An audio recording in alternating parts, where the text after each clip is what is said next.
महानगरीय रातें, जब सबको दिन भर की भाग दौड़, थकान के बाद नींद के आगोश में समा जाना चाहिए, मगर इन शहरी रातों में हमेशा ऐसा हो जरूरी तो नहीं।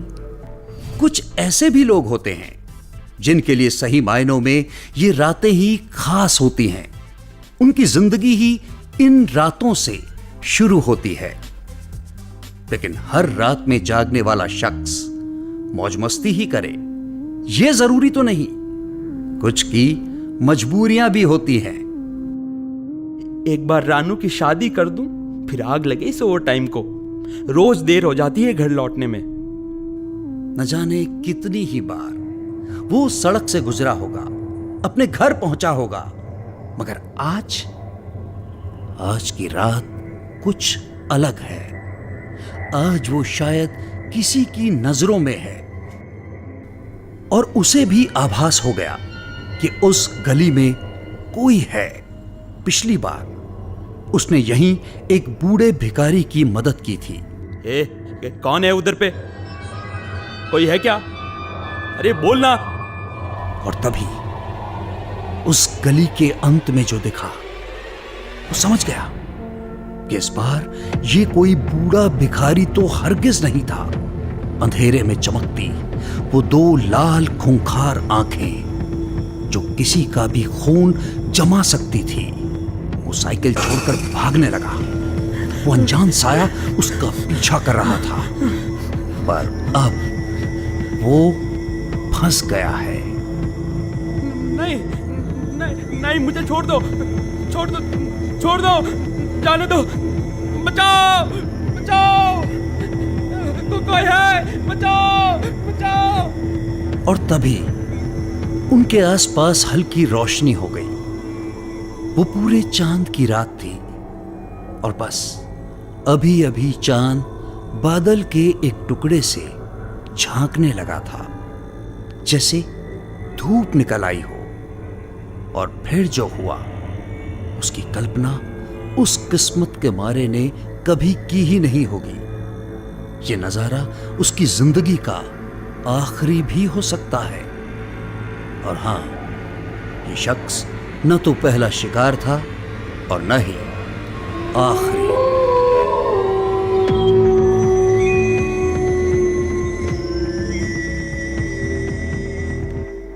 वैसे तो आज छुट्टी वाला दिन है, मगर पुलिस की नौकरी में कैसी छुट्टी।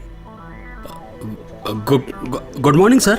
सुबह सुबह गुड मॉर्निंग बोलने को फोन किया है? फोन उसके सब इंस्पेक्टर निखिल दवे का था। सॉरी सर, पर एक और मर्डर हुआ है, ठीक वैसा ही जैसा पिछली बार वो फैक्ट्री के लेबर का हुआ था ना। क्या?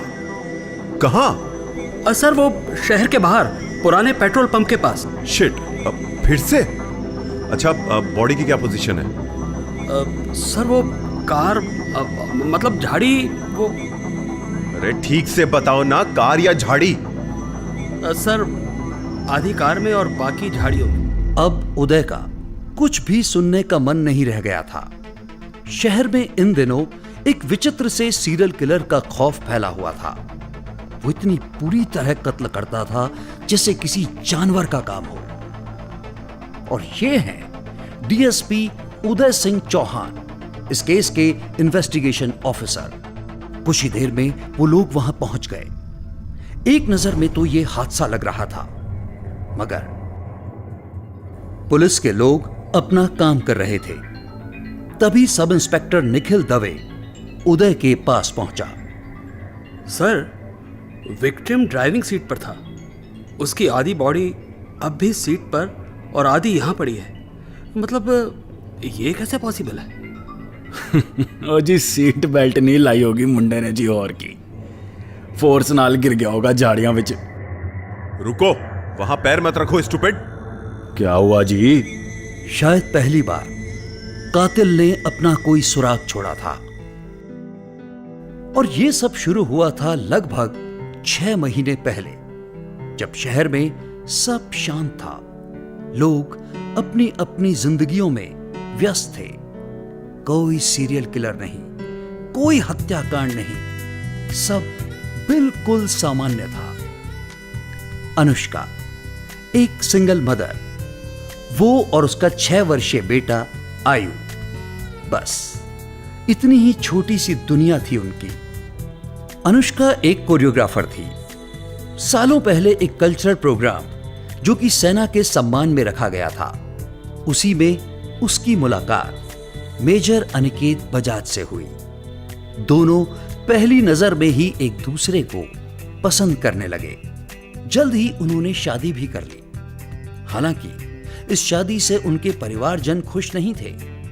अनुष्का के पिता फॉरेस्ट अधिकारी थे, वहीं अनिकेत के पिता कर्नल सुनील बजाज भी आर्मी से रिटायर्ड थे। जल्द ही वो समय भी आया जब उनके परिवार में तीसरा नन्हा सदस्य भी आने वाला था। उनका परिवार पूरा होने जा रहा था। अपने अपने परिवारों से अलग अपने इस परिवार में वो खुश थे, लेकिन फिर जैसे उनकी खुशियों को किसी की नजर लग गई। बच्चे के जन्म से पहले ही एक आतंकी हमले के बाद से अनिकेत लापता हो गया। अनुष्का बिल्कुल अकेली रह गई। मगर अनुष्का एक आत्मनिर्भर लड़की थी। उसने अकेले ही अपने बेटे आयु की देखभाल की, उसे बड़ा करने लगी। वो एक कोरियोग्राफर थी और एक बार फिर से जिंदगी पटरी पर आने लगी। लेकिन एक बार फिर किस्मत की मार पड़ी। एक प्रोग्राम के दौरान अनुष्का स्टेज से गिर गई थी और उसे रीढ़ में गहरी चोट आई थी। आगे अब उसे कोरियोग्राफी छोड़नी होगी। तब से लेकर अभी तक अनुष्का ने किसी तरह गुजारा किया था। उसकी कुछ सेविंग्स, कुछ इन्वेस्टमेंट थे जिनसे काम चल रहा था, लेकिन अब उसे भविष्य की चिंता भी सताने लगी थी। आखिर ऐसे कब तक चलेगा? आज आयु का 6ठा जन्मदिन था। अनुष्का उसकी फेवरेट आइसक्रीम लेने चली गई और वहीं आयु की नजर बगल की टेबल पर पड़ी। हेलो, आपका नाम क्या है? मैं यश। और आपका नाम? यश। नाइस। आप क्या करते हैं? मैं सॉफ्टवेयर इंजीनियर हूँ। आपका नाम? आप स्कूल जाते हैं? क्या आप सिंगल हो? मेरी मम्मा से शादी करोगे? She is beautiful. हैं? क्या? ये क्या है? तभी वहां अनुष्का आ गई, जिसने आयु की बात सुन ली थी। सॉरी, वो बच्चा है, कुछ भी बोलता रहता है। कोई बात नहीं। सीरियसली, कई बार लगता है मेरे बाप ने बिना मरे दूसरा जन्म ले लिया है। क्या हुआ मम्मा? आपको यश अच्छा नहीं लगा? आयु, बस करो। क्या है ये? अपनी मम्मा की दूसरी शादी कराओगे? तो जब मैं बोर्डिंग चला जाऊंगा तो आप अकेली रहोगी। अनुष्का की समझ में नहीं आया वो क्या करे।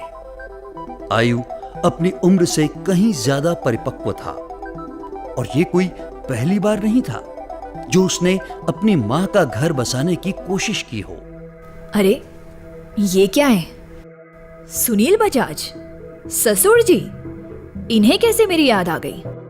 डियर अनुष्का, सबसे पहले तो मैं शर्मिंदा हूँ कि मैंने तुमसे हमेशा रूखा व्यवहार किया, मगर वजह तुम नहीं थी। मैं मौत के करीब हूँ और आखिरी बार तुम्हें और आयु को देखना चाहता हूँ।